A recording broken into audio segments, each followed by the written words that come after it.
Suite du commentaire de saint Thomas d'Aquin sur l'évangile de Jean.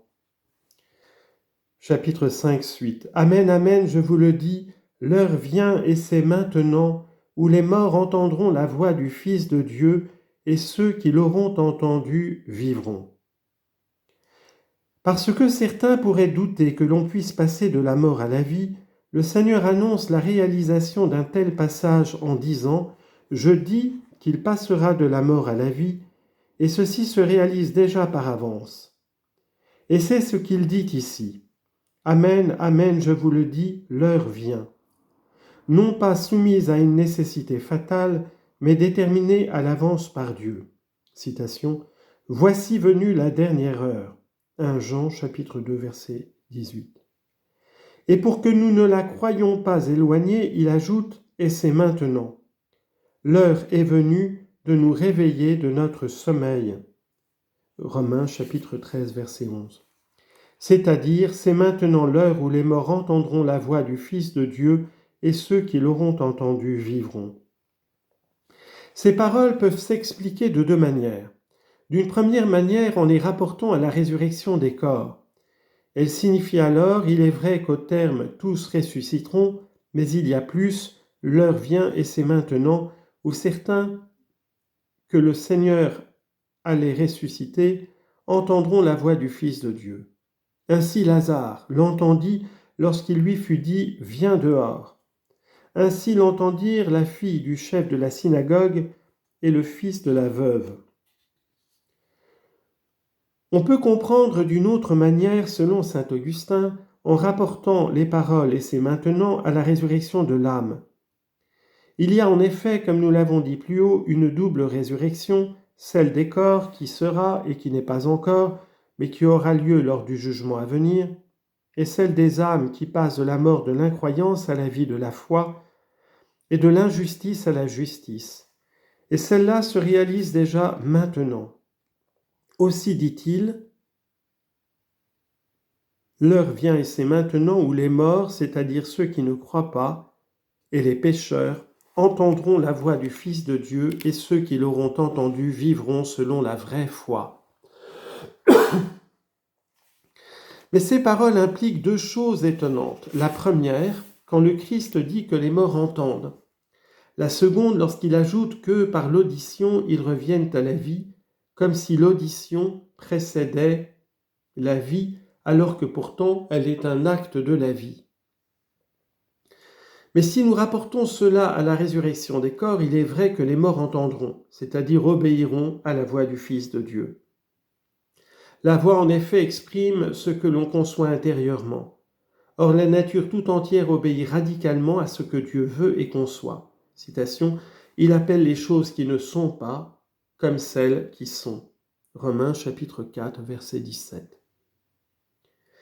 Ainsi, ce sont les arbres et les pierres et non pas seulement les eaux desséchées et les cendres des corps morts qui entendront la voix du Fils de Dieu. En ce sens que tous lui obéiront radicalement. Et cela ne convient pas au Christ en tant qu'il est Fils de l'homme, mais en tant qu'il est Fils de Dieu, parce que c'est au Verbe de Dieu que toutes choses obéissent. C'est pourquoi il dit expressément du Fils de Dieu, citation, « Quel est celui-ci, disait-il, pour que les vents et la mer lui obéissent ?» Matthieu chapitre 8, verset 27. Même si on rapporte ces paroles à la résurrection des âmes, les difficultés s'expliquent. En effet, la voix du Fils de Dieu par laquelle il meut le cœur des croyants intérieurement par inspiration ou extérieurement par sa propre prédication ou celle des autres, a le pouvoir de donner la vie. Citation, « Les paroles que je vous ai dites sont esprit et vie. » Jean chapitre 6, verset 64. Et ainsi sa voix donne la vie aux morts lorsqu'elle justifie les impies.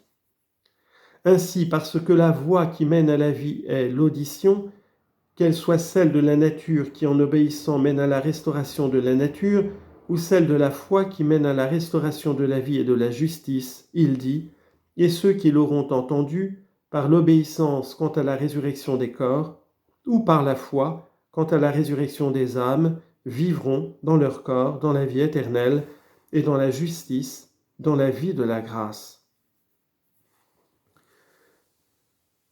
Origine de cette double puissance. Plus haut, le Seigneur a montré qu'il avait la puissance de donner la vie et celle de juger, et il a manifesté l'une et l'autre par leurs effets. Ici, il montre comment l'une et l'autre puissance lui reviennent. Il montre d'abord de la puissance de donner la vie, puis de celle de juger. Car comme le Père a la vie en lui-même, ainsi a-t-il donné aussi au Fils d'avoir la vie en lui-même. Il dit donc d'abord, je dis que, comme le Père relève les morts, moi aussi je le fais, et celui qui écoute ma parole a la vie éternelle. Jean chapitre 5, versets 21 et 24. Et si j'ai ce pouvoir de donner la vie, c'est parce que, comme le Père a la vie en lui-même, ainsi a-t-il aussi donné au Fils d'avoir la vie en lui-même. À ce sujet, il faut savoir que certains êtres vivent mais n'ont pas la vie en eux-mêmes, comme le dit saint Paul. Citation, « Ce que je vis maintenant dans la chair, c'est dans la foi au Fils de Dieu que je le vis. Je vis, mais ce n'est plus moi, c'est le Christ qui vit en moi. » Galates chapitre 2, verset 20. Il vivait donc non en lui-même, mais en un autre par qui il vivait. De même, le corps vit lui aussi, et cependant n'a pas la vie en lui-même, mais en l'âme par laquelle il vit.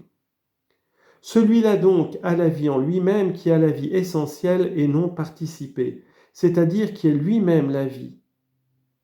Or, en tout genre de réalité, celle qui est par essence est cause de celles qui sont par participation. Par exemple, le feu est cause de tout ce qui est enflammé. Ce qui est par essence la vie est donc cause et principe de toute vie dans les vivants. Aussi, pour qu'une réalité soit le principe de la vie, faut-il qu'elle soit la vie par essence. C'est donc à juste titre que le Seigneur manifeste qu'il est le principe de toute vie en disant qu'il a la vie en lui-même, c'est-à-dire par essence, quand il dit que, comme le Père a la vie en lui-même, c'est-à-dire comme il est vivant par essence, de même aussi le Fils. Donc le Père est la cause première de la vie, ainsi son Fils l'est aussi. Le Christ montre aussi l'égalité du Fils avec le Père quand il dit « comme le Père a la vie en lui-même » et leur distinction quand il dit « ainsi a-t-il aussi donné au Fils d'avoir la vie en lui-même ».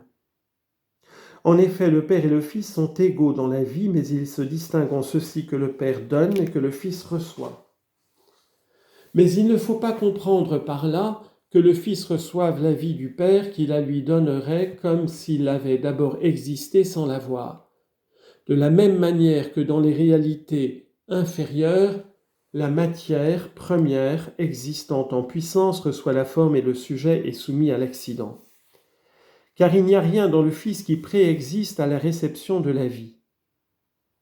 En effet, comme le dit saint Hilaire, le Fils n'a rien qui ne soit né, c'est-à-dire qu'il n'est reçu par sa naissance, et puisque la vie même est en lui, les paroles « le Père a donné au Fils la vie » doivent s'entendre ainsi « le Fils, il l'a engendré, vie » avec un V majuscule. Comme si l'on disait que l'Esprit donne vie à la parole, non en ce sens que la parole préexisterait et recevrait ensuite la vie, mais parce que l'Esprit a produit la parole dans la même vie dont lui vit. Par ces paroles, toujours selon saint Hilaire, sont réfutées 3 erreurs. D'abord celle des Ariens. Ceux-ci, tout en soutenant que le Fils est inférieur au Père, ont été contraints par ce qui a été dit plus haut. Tout ce que le Père fait, cela le Fils le fait aussi pareillement. Jean chapitre 5, verset 19. De reconnaître que le Fils est égal au Père en puissance. Cependant, il n'y est encore qu'il lui soit égal en nature. Mais voici que même sur ce point, ils sont réfutés par ces paroles. Comme le Père a la vie en lui-même, aussi a-t-il donné au Fils d'avoir la vie en lui-même. En effet, puisque la vie appartient à la nature, si le Fils a la vie en lui-même comme le Père, il est manifeste qu'il a en lui la nature de celui qui est son origine, nature semblable et égale au Père. En second lieu, l'erreur des Ariens niant la coéternité du Fils avec le Père en disant que le Fils avait commencé dans le temps est réfutée par ces paroles, le Fils a la vie en lui-même. Car dans tous les vivants dont la génération a lieu dans le temps, on peut toujours trouver quelque chose qui à un moment donné fut non vivant. Mais dans le Fils, tout ce qu'il est la vie elle-même. Et c'est pourquoi il reçoit la vie elle-même de telle sorte qu'il a la vie en lui-même, si bien qu'il a toujours été vivant. Enfin, par les paroles, il a donné et réfuté l'erreur de Sabellius qui niait la distinction des personnes. En effet, si le Père a donné au Fils la vie, il est manifeste qu'autre est le Père qui a donné, autre le Fils qui a reçu.